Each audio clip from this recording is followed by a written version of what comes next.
చాలా మంది contract out sourcing విద్యార్థులు ఉన్నారు, వేరు ఉద్యోగస్తులు ఉన్నారు. వాళ్లకు పూర్తి కాలం అంటే ఏడాదికి 12 నెలల కాలం పాటు జీతం రావట్లేదు.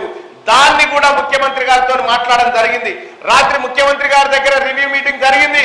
పెద్దలు చావల కిరణ్ అన్న నేనంతా అక్కడే ఉన్నాం. సీఎం గారి దగ్గర ఈ పట్టభద్రుల ఎమ్మెల్సీ ఎన్నిక ఒక అఖండ విజయం కావాలి, మేధావులంతా కాంగ్రెస్ పార్టీ వైపు నిలబడరని రుజువు కావాలంటే మీరు గ్రామ స్థాయిలో గట్టిగా పనిచేయాల్సినటువంటి అవసరం ఉంది.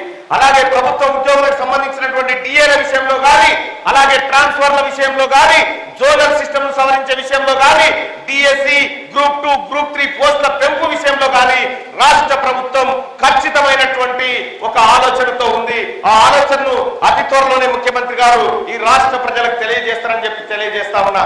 సోదరులారా, తీన్మార్ మల్లన్న గెలవాలేనేమో మీరంతా కోరుకుంటా ఉంటే ఆ కేటీ రామారావు ఏమో తీన్మార్ మల్లన్న మా రాజ్యాన్ని కూల్చే దాంట్లో ఉన్నాడు కాబట్టి అతను గెలవద్దని తిరుగుతా ఉన్నాడు.